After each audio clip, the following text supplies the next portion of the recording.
धनखड़ साहब आजकल चर्चा में बने हुए हैं। हर कोई व्यक्ति आरएसएस का सदस्य है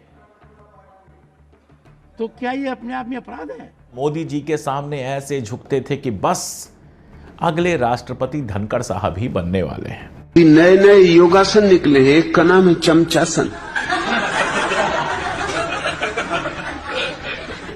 लेकिन चमचागिरी की एक शर्त होती है और खास तौर पर भारतीय जनता पार्टी के अंदर चमचागिरी की एक शर्त होती है जो वहां के सफल नेता जानते हैं। एक बार अगर 90 डिग्री पर झुक गए तो फिर झुके रहिए, उठने की कोशिश करेंगे।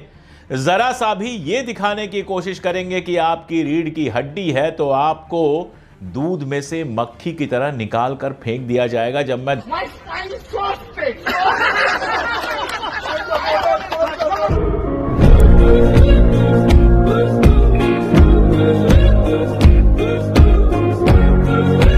धनखड़ साहब की पूरी कहानी लगातार पढ़ रहा था तो मेरे दिमाग में दो लाइनें सूझी, दो लाइनें आई।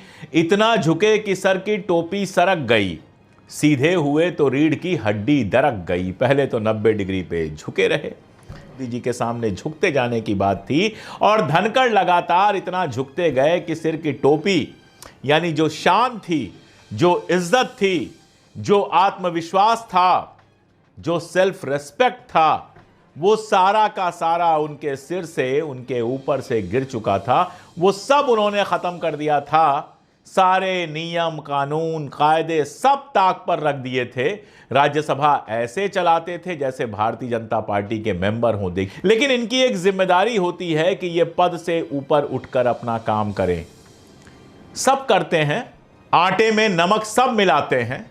मैं ये नहीं कह रहा हूं कि इनके पहले जितने लोग रहे बड़े ईमानदार रहे, थोड़ा बहुत बेईमानी चलती है, लेकिन भाई साहब तो नमक में आटा मिलाने लगे थे। मैं तो बहुत साफ कई बार लिख चुका हूं कि भारतीय संसदीय इतिहास में इससे ज्यादा नाकारा उपराष्ट्रपति पहले कभी नहीं हुआ। एकदम किसी को डांट देना, जया बच्चन का जिस तरह से अपमान किया था, बदतमीजी थी। तो पहले इतना झुके कि सर की टोपी सरक गई, उसके बाद लगा यार थोड़ी सी इज्जत तो मेरी भी है।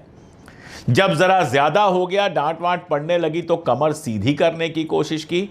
कमर सीधी करने की कोशिश की तो रीढ़ की हड्डी दरक गई। मोदी जी ने कहा कि भैया खुद इस्तीफा दे के किनारे हो जाओ वरना तुमको इम्पीच कर दिया जाएगा, बाहर कर दिया जाएगा। मोदी जी ने कहा मैं क्यों कह रहा हूं, मेरे पास कोई सोर्स नहीं है।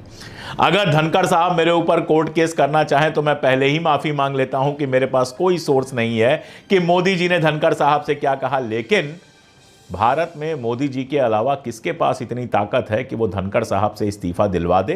जस्टिस वर्मा के इम्पीचमेंट का मामला था, ऑपरेशन सिंदूर का मामला था, इस पर मैं भी बहुत बात कर चुका हूं, लोग भी बहुत बात कर चुके हैं। इन सब बातों का कोई खास मतलब नहीं है। बात का मतलब सिर्फ इतना है कि जरा सा अपनी रीढ़ की हड्डी पर खड़ा होने की कोशिश की, विपक्ष से मिलना जुलना शुरू कर दिया। सुनते हैं कि जो मीटिंग की केजरीवाल से और विपक्ष के दूसरे नेताओं से, उसमें सरकार की थोड़ी बहुत आलोचना कर दी और यह खबर पहुंच गई ऊपर तक और ऊपर के बॉसेस ने कहा कि बस हो गया, निकल लो। मोदी जी का जो ट्वीट था उसमें क्या लिखा था कि बहुत इंपॉर्टेंट पदों पर सेवाएं दी, उनके स्वास्थ्य की शुभकामना करता हूं, बस। और धनखड़ साहब को जो ट्वीट किया उसका एक लाइन का मतलब यह था कि तुमको मैंने इतना कुछ दिया, उसके बाद भी तुम्हारी हिम्मत हो गई विपक्ष से बात करने की, मेरे सामने रीढ़ की हड्डी दिखाने की, निकल लो। तारीफ का एक लफ्ज नहीं था। उसी दिन फडणवीस साहब को जन्मदिन की बधाई दी। अजित पवार तो उनकी पार्टी में भी नहीं है, अजित पवार को जन्मदिन की बधाई दी। देखिए उसमें कितनी सुंदर सुंदर फ्लावरी बातें हैं। और इसका सबूत और चाहिए तो आप समझ लीजिए कि सरकारी विभाग में एक चपरासी का भी अब तो चपरासी पद नहीं रहा, अब उसको कुछ और ग्रुप डी कहा जाता है या कुछ और कहा जाता है। लेकिन अगर वो भी रिटायर होता है तो बाकायदा एक फेयरवेल पार्टी होती है। दफ्तर के जो हाईएस्ट ऑफिसर होते हैं वो उसको माला पहनाते हैं, उसके लिए गिफ्ट दिया जाता है। कई सारे ऑफिसेज में एक प्लेक दिया जाता है जिस पर उसकी सेवाओं के बारे में लिखा होता है कि भाई 35 साल तक, 40 साल तक आपने इस दफ्तर की सेवा की है और उसके लिए हम आपके आभारी हैं, वगैरह वगैरह। एसवीपी साहब को, जगदीप धनखड़ साहब को फेयरवेल तक नहीं मिला, एक माला नहीं मिली, एक फूल नहीं मिला। ऐसा कौन सा हॉस्पिटल में भर्ती हैं भाई? ऐसे कौन से आईसीयू में भर्ती हैं कि उनकी एक विदाई पार्टी भी नहीं हो सकती थी। शशि थरूर का एक वीडियो आया, उनसे कोई पूछ रहा है तो उन्होंने कहा कम से कम विदाई हो जाती, हम लोग भी उनका स्वास्थ्य का हालचाल पूछ लेते, कि नहीं। इस कदर बेइज्जत करके निकाला गया कि सबको गालिब का वो शेर याद आ गया, निकलना खुल से आदम का सुनते आए थे, लेकिन बड़े बेआबरू होकर तेरे कूचे से हम निकले। इतना ज्यादा बेइज्जत होकर शायद ही कोई इस लेवल का आदमी अपने पद से निकला हो। कारण क्या है? आप झुकते गए, झुकते गए, झुकते गए, और आप जब किसी के सामने झुकते चले जाते हो तो अपनी औकात बता देते हो। वह आदमी जानता है कि आपकी औकात सिर्फ इतनी है कि किसी पद के लिए, किसी प्रतिष्ठा के लिए आप झुकते चले जाओ। सब देख सकते थे कि धनखड़ की आंखों में राष्ट्रपति पद का ख्वाब दिख रहा था मामूली, और उपराष्ट्रपति पद छोड़ दीजिए, इसके पहले वो बंगाल के राज्यपाल हुआ करते थे। और शायद पहली बार हुआ होगा कि एक मुख्यमंत्री ने, ममता बनर्जी ने, राज्यपाल को ट्विटर पर ब्लॉक कर दिया था, जीना हराम करके रख दिया था ममता दीदी का इन्होंने, सिर्फ और सिर्फ सरकार की चमचागिरी में। तो जब कोई आपको चमचा समझ लेगा, जब कोई आपको समझ लेगा कि आपके पास 2 कौड़ी की इज्जत नहीं है, तो उसके सामने आप अकड़ने की कोशिश करेंगे तो क्या होगा? वही होगा जो धनखड़ साहब के साथ हुआ। जरा सी भी तनने की कोशिश की हड्डी, जरा सी भी बनने की कोशिश की हड्डी, तो यह समझिए कि मोदी जी की लात पड़ेगी तो उसके बाद आप स्टेडियम से बाहर जाके गिरेंगे।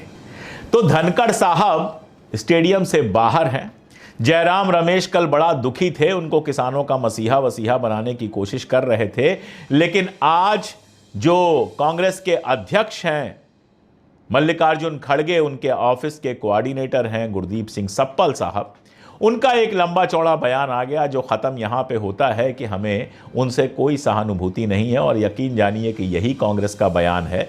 आज जो बयान आया है सप्पल साहब का, वो जयराम रमेश के बयान के ऊपर आया है, और बहुत साफ है कि खड़गे साहब की सहमत से आया है, और कांग्रेस ने भी पल्ला झाड़ लिया है, और कांग्रेस को पल्ला झाड़ ही लेना चाहिए था। पता नहीं जयराम रमेश को कौन से सुर्खाब के पर दिखाई दे रहे थे धनखड़ साहब के दामन पर।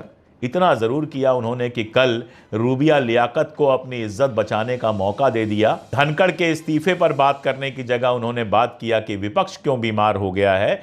तो जयराम रमेश जैसे कई लोग हैं जो इस तरह का मौका रूबिया लियाकत को और बाकी लोगों को देते रहते हैं। विपक्ष को भी थोड़ा सोचना होगा, कांग्रेस को भी थोड़ा सोचना होगा कि जिनको अपना प्रवक्ता बना के रखा है, जिनको अपनी ज़बान बना के रखी है, थोड़ा अपनी ज़बान पर लगाम दें।